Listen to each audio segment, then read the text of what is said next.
When a corrupt judge framed him, this officer fought back and changed everything. Detective Alexander Mateo was a man of honor, but when he exposed a powerful judge's corruption, he became the target of a ruthless setup. Framed, suspended, and shamed, he lost everything until he decided to fight back.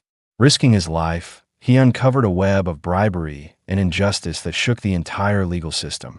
Now, as the judge faces his own trial, Alexander knows that justice has won. But the battle against corruption is far from over. Detective Alexander Mateo had seen many bad things in his years as a police officer. He had seen people lie, cheat, and hurt others. But this case was different. The man he was trying to catch was William Harrington, a rich and powerful businessman. Many people believed he was above the law, but Alexander knew the truth. He knew that Harrington was a criminal, and he was determined to bring him to justice. For many weeks, Alexander and his partner, Detective Ryan Carter, worked hard to collect proof.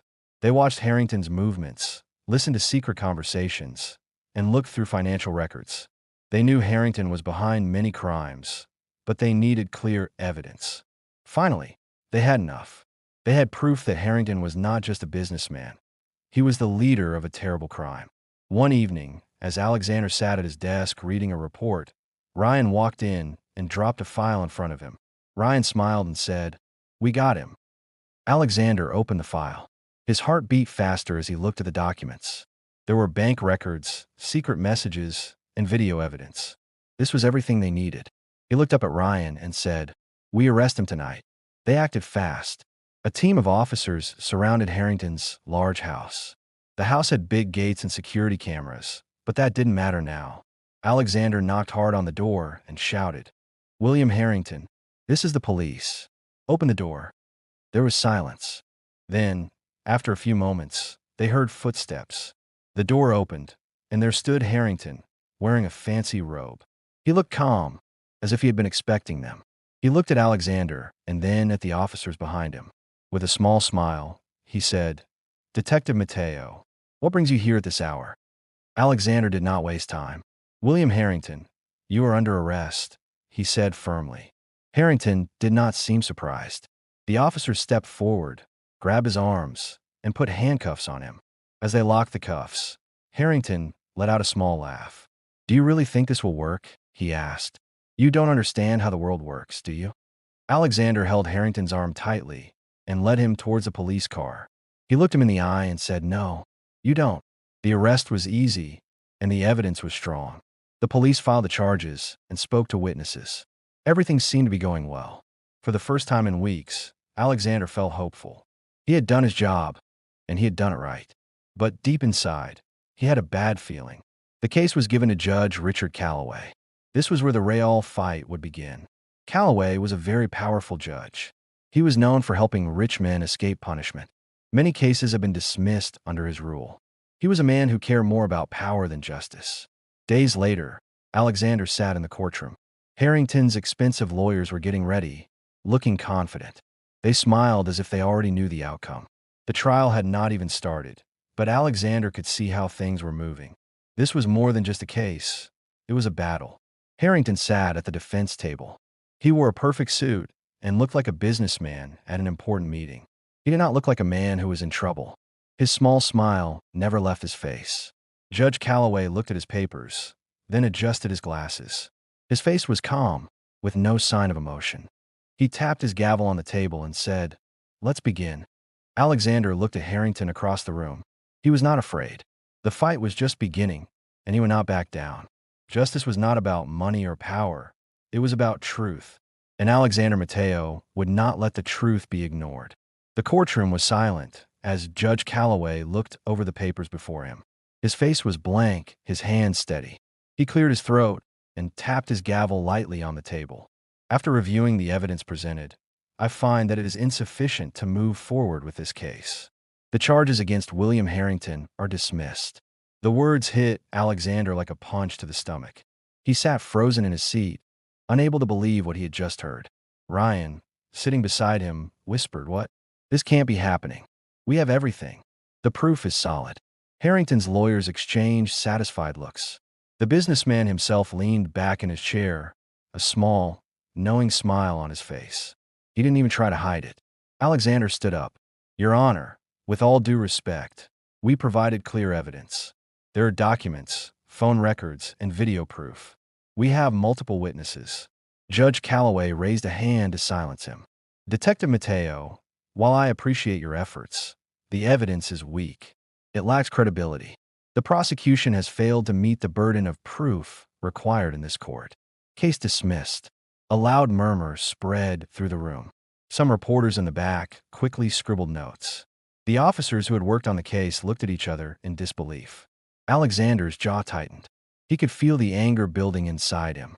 As Calloway stood to leave, Alexander pushed past the crowd and followed him out of the courtroom. In the hallway, he caught up with the judge just as he was about to enter his private chambers. We both know this isn't right, Alexander said, his voice firm but controlled. The evidence was strong.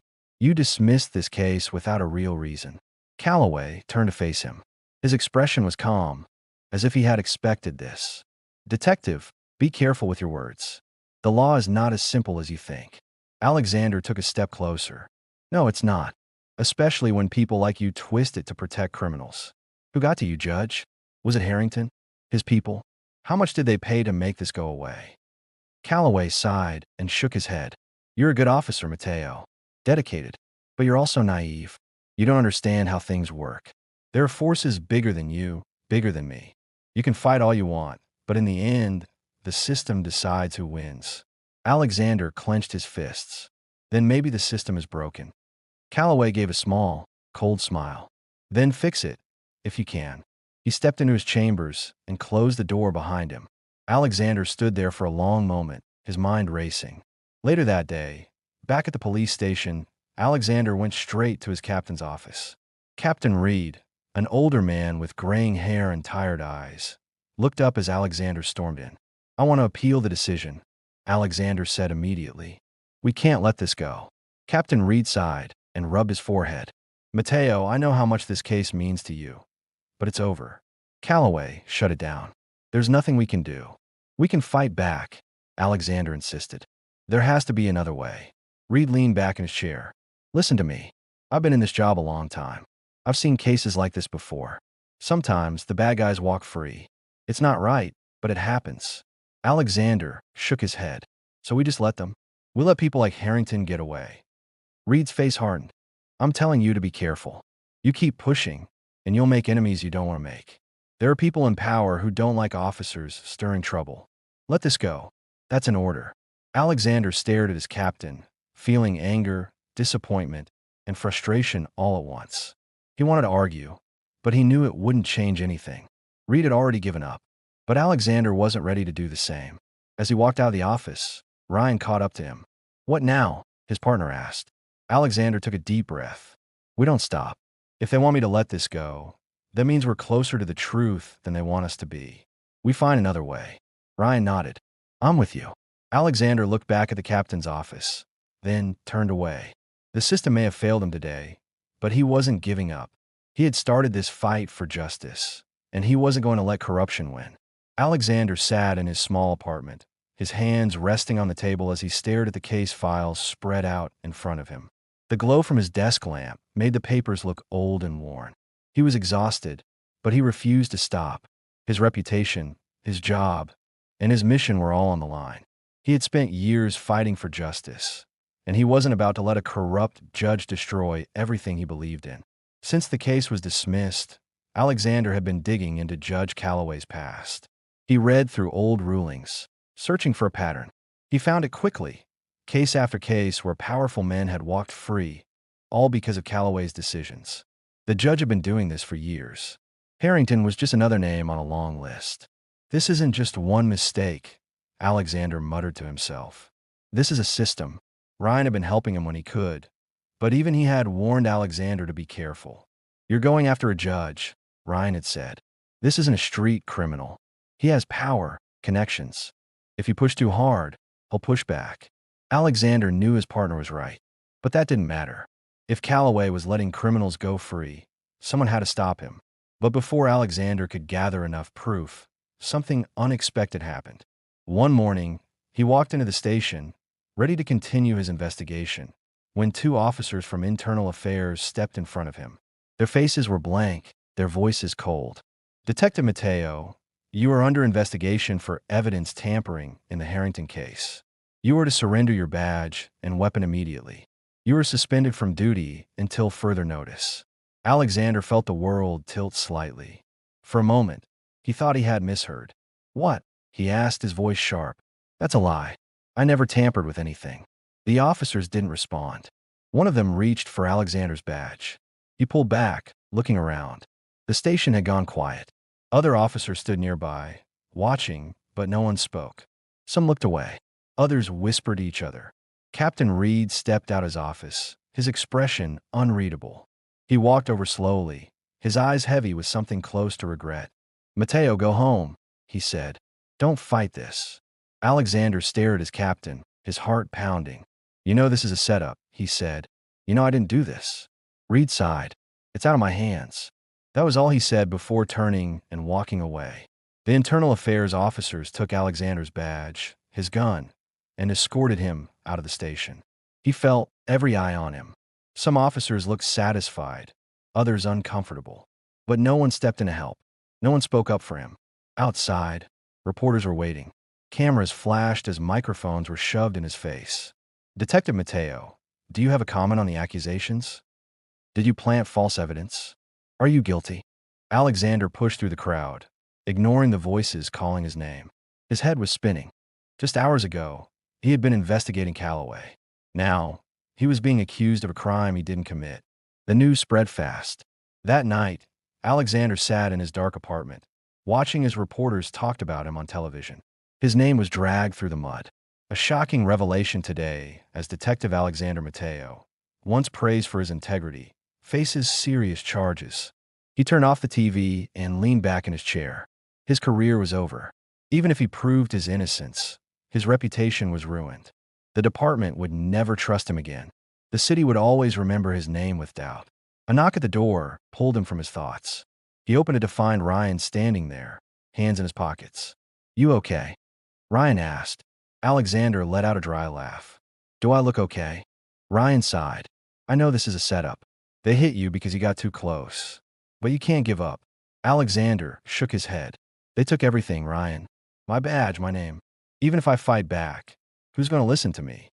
Ryan looked at him for a long time. Then he said, "I will." Those two words meant more than Alexander could say. He had lost almost everything, but at least he wasn't alone. There were still people who believed in him. Not many, but a few. As Ryan left, Alexander sat back down, staring at the files on his table. They had tried to silence him. They had taken his job and his name. But they had made one mistake. They had left him alive. And as long as he was breathing, he would keep fighting. Judge Calloway had won this round. But the war wasn't over yet. Alexander sat in his small apartment, looking at the papers on his table. His hands rested on the edge as he read through them. His face was tired, but his eyes were sharp. He had lost his job, but he was not giving up. He had to find the truth. He had to prove that Judge Calloway was corrupt. He started reading old court cases. He wanted to see if Calloway had helped other rich criminals before. As he went through the files, a pattern appeared. Many rich men had walked free, just like Harrington. The judge had done this many times. Alexander knew now that Calloway was part of a bigger problem. "This is more than one case," he whispered to himself. "This is how the system works." Alexander knew he needed help. He could not do this alone. He thought of someone who might believe him. An old friend, a journalist named Daniel Carter. Daniel had always wanted to expose the truth. Maybe he could help. Alexander picked up his phone and called him. "Daniel, it's me. I need your help." "Alexander." Daniel sounded surprised. "I saw the news. What happened to you is unfair. They framed me," Alexander said. "Calloway is corrupt. I have proof." Daniel was silent for a moment. Then he said, "Meet me tomorrow." The next day, they met in a small coffee shop. Alexander showed Daniel the files. He pointed to the names of criminals who had walked free because of Calloway. Daniel's eyes widened. "This is big," he said. "If we can find more proof, we can show the world." Together, they worked day and night. They found records of money moving between Calloway and powerful men. They found bank accounts in other countries, hidden away. Calloway was taking bribes. They also found videos and documents that showed unfair rulings in court. The proof was strong. Alexander and Daniel decided to give the proof to the press. They knew it was risky, but they had no other choice. Soon, news reports started talking about Calloway. The city was shocked. People were angry. Everyone wanted justice. But Calloway was not done. He used his power to fight back. He went on TV and said Alexander was just a bitter man trying to destroy him. He told the public that Alexander was lying. The police department also turned against Alexander. They said he was breaking the law by spreading false information. They even warned him that he could be arrested. One night, Alexander went to see Calloway. He needed to hear the truth from the judge himself. He walked into the judge's office and shut the door. "You think you could take me down?" Calloway laughed. "I control everything. You are nothing now." Alexander stayed calm. "I know what you've done. The truth is out." Calloway smirked. "No one will believe you. You're just a disgraced cop." But Alexander had a secret. In his pocket, his phone was recording everything. Every word Calloway said was saved. He had proof now, proof that the judge was guilty. And this time, no one could stop him. Next day, the courtroom was packed. Reporters filled the benches, their cameras flashing as Judge Richard Calloway sat at the defense table. His face was stiff, his eyes cold. He had spent years sitting high above others, deciding their fate. But today, he was the one being judged. Alexander stood near the back, arms crossed. It had taken everything to get here. Months of collecting evidence, risking his life, fighting against a system that wanted to silence him. But now, the truth could no longer be hidden. The recordings, the bank transfers, the witness testimonies, everything was laid out before the court. The prosecution did not hold back. Judge Calloway abused his power for years, the lawyer said firmly. He took bribes. He protected criminals. He destroyed innocent lives for money. Calloway's lawyer tried to fight back, but the evidence was overwhelming. When the recordings played, the courtroom fell silent. Alexander listened to Calloway's own voice, full of arrogance, admitting his crimes. It was the same recording Alexander had risked everything to get. One by one, victims came forward. A man who had lost everything because of a wrongful conviction. A mother whose son had been sent to prison while a guilty man walked free. A business owner forced into bankruptcy while Calloway's wealthy friends thrived. The judge's crimes stretched far and wide. And now, the people he had hurt finally had a voice. Days passed, and the trial continued. More evidence, more testimonies. Alexander watched as Calloway's confidence faded. At first, the judge sat tall, refusing to show weakness. But with each passing day, he shrank further into his chair. His powerful friends were silent. No one came to his defense. He was alone. Finally, the verdict was read. Guilty. A wave of relief swept through the courtroom. Reporters rushed outside to deliver the news. Calloway, once untouchable, was now a convicted criminal. He would spend years behind bars, the same fate he had unfairly given to others. Outside, Alexander took a deep breath. He felt lighter, as if a weight had been lifted from his shoulders. The fight had been long, painful, but worth it. Justice had won. As he turned, he saw Ryan walking toward him with a grin. "You did it," Ryan said. "Calloway's finally going to pay." Alexander nodded. "We did it." The police department officially cleared Alexander of all charges. The lies against him were erased. The department welcomed him back, this time as a hero. Officers who had once doubted him now shook his hand. Some apologized. Others simply nodded, too ashamed to say more. But Alexander didn't care about their guilt. He only cared that the truth had been revealed. His first day back in uniform felt different. He had always believed in justice, but now he understood the cost of fighting for it. The system was flawed. Corruption ran deep. And for every Calloway that fell, there were others still in power. A week later, he stood outside the courthouse, watching as Calloway was led away in handcuffs. The once mighty judge, now just another prisoner. Their eyes met for a brief moment. Calloway's stare was filled with anger, but also fear. He knew there was no escape this time. Alexander exhaled slowly. Justice had prevailed today, but he knew the fight wasn't over. It never would be. Corruption would always exist. People in power would always try to abuse it. And as long as that was true, he would keep fighting. Ryan clapped a hand on his shoulder. "So what now?" Alexander looked at the sky, then back at the city he had sworn to protect. Now we keep going, he said, one case at a time. He turned, walking forward with steady steps. This was his mission. This was his purpose. And no matter how hard the battle, he would never stop seeking justice.